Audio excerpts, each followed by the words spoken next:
अस्सलाम वालेकुम नाज़रीन, जैसा कि आप सबको पता चल चुका होगा कि पाकिस्तान क्रिकेट बोर्ड के चीफ़ एग्जेक्टिव वसीम ख़ान ने इस्तीफ़ा दे दिया है। अब ये उन्होंने इस्तीफ़ा दिया है या उनसे इस्तीफ़ा लिया गया है, ये चीज़ें इस वीडियो में डिस्कस करूँगा। मैं जहाँ तक ये समझता हूँ कि रमीज़ राजा जब चेयरमैन पीसीबी बने तो उन्होंने ये वाज़ह कर दिया था कि वो सिर्फ़ क्रिकेट पर फोकस करेंगे और उसके साथ साथ जितने भी पीसीबी के अखराजात हैं उनको कम किया जाएगा, क्योंकि रमीज़ राजा एक अरसा दराज से ख़ुद भी तनख्वाहदार एक स्टाफ के तौर पर काम कर रहे थे, यानी कमेंटेटर थे और उन्होंने कमेंट्री की है और एक तनख्वाह पर जॉब की है। यहाँ भी डेफिनेटली उनकी तनख्वाह है, लेकिन जो चीफ़ एग्जेक्टिव यानी कि सीईओ पीसीबी का अहदा होता है उसमें बहुत सारी सैलरी होती है, उसमें बहुत सारे जो है ना वो लवाजमत होते हैं, बहुत सारी उसमें जो है ना वो मराहत होती हैं। तो ये चीज़ें जो है ना रमीज़ राजा को काफ़ी अरसा से जो है ना वो खटक रही थी। अब बात करेंगे कि उन्होंने इस्तीफ़ा क्यों दिया। रिसेंटली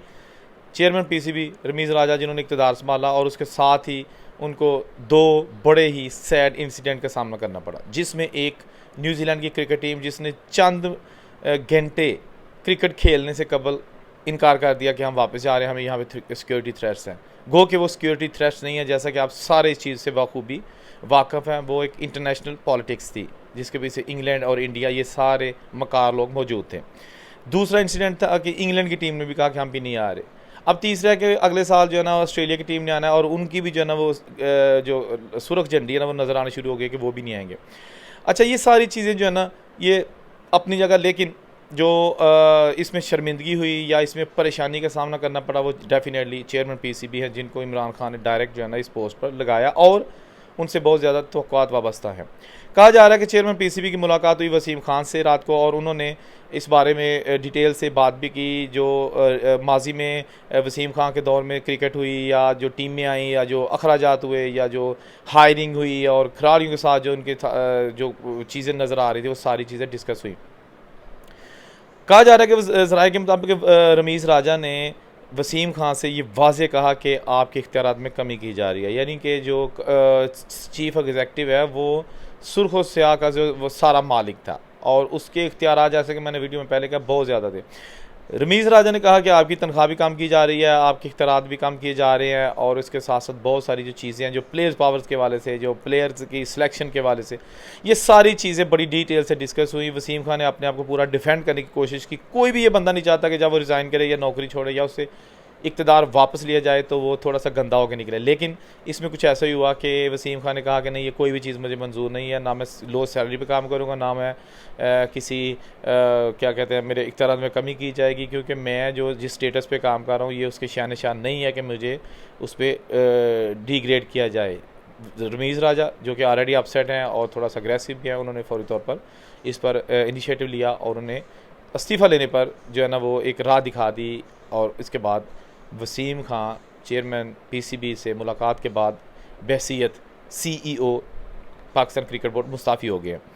इसके साथ साथ ये भी कहा जा रहा है कि जो वर्ल्ड कप अभी आ रहा है, मेंस वर्ल्ड कप, उसकी जो टीम सेलेक्ट की गई है उस पर भी बहुत सारे तहफ़्फ़ुज़ात हैं। वज़ीर आज़म इमरान खान को भी तहफ़्फ़ुज़ात है कि वो भी टीम की सिलेक्शन से मुतमिन नहीं है, रमीज़ राजा मुतमिन नहीं है, क्योंकि उसमें कहा जा रहा था वसीम खान का काफ़ी हद तक अमल दखल था। इस वाले से काफ़ी खबरें मीडिया पर आ चुकी हैं, जो क्रिकेट लवर्स हैं उनको इन चीज़ों का ऑलरेडी पता होगा। अब कहा जा रहा है कि जो स्क्वाड है वर्ल्ड कप का उसमें भी तब्दीलियाँ की जा रही हैं, उसमें भी जो है ना वो जो भी मुमकिन तौर पर खिलाड़ी अनाउंस किए गए हैं वो उनमें तब्दीली आएगी, कुछ नए लोग शामिल आएंगे, कुछ इसमें जो ऑलरेडी शामिल हैं उनको भी निकाला जाएगा।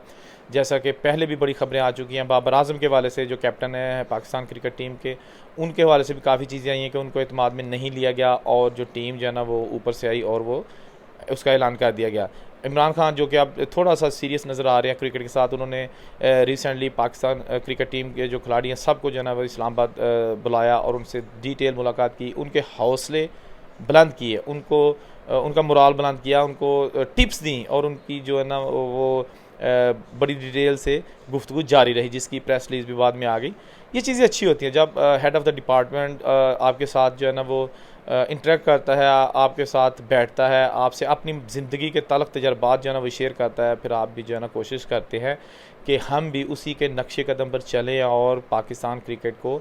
वहाँ पर ले जाएं कि ये टीमें जो आज कह रही हैं कि हमने पाकिस्तान के साथ नहीं खेलना, ये टीमें यही कहें कि हमने पाकिस्तान के साथ खेलना है, यही इनके पीछे आएँ। थोड़ी सी बात आप आईपीएल में कर लेते हैं। आईपीएल जो है ना वो भी डेफिनेटली एक पैसे वाली गेम है, उसमें बहुत ज़्यादा खिलाड़ियों को पैसा मिलता है, बहुत ज़्यादा पैसा। इसीलिए ये जो चवल और ग्रीडी किस्म के क्रिकेट फॉरनर खिलाड़ी हैं ये वो फौरी तौर पर अपनी कमिटमेंट्स जितनी भी सारी छोड़कर आईपीएल आते हैं। इंडिया की ये चाल है कि वो उसने इतना ज़्यादा पैसा इसमें इन्वॉल्व कर दिया है, इतने ज़्यादा इन्वेस्टर्स हैं, इतने ज़्यादा स्पॉन्सर्स हैं कि जितने भी खिलाड़ी हैं वो इंडिया की आईपीएल, इंडियन प्रीमियर लीग को नहीं छोड़ सकते। ये भी एक फैक्टर है कि न्यूजीलैंड, इंग्लैंड और ये जितने भी बोर्ड्स हैं वो पाकिस्तान में के साथ खेलने के लिए रज़ामंद नहीं होते, क्योंकि उसके पीछे एक थ्रेट होता है कि वो खिलाड़ी जो पाकिस्तान में खेलेंगे वो आईपीएल का हिस्सा नहीं बनेंगे, आईपीएल में उनके लिए दरवाजे बंद कर दिए जाएंगे। तो ये छोटी सी आज की अपडेट्स थी, उम्मीद है कि आपको अच्छी लगी होगी। मज़ीद वीडियोज़ के लिए देखते रहिए मीडिया टॉप। औरंगज़ेब को इजाज़त दीजिए, अल्लाह हाफिज़।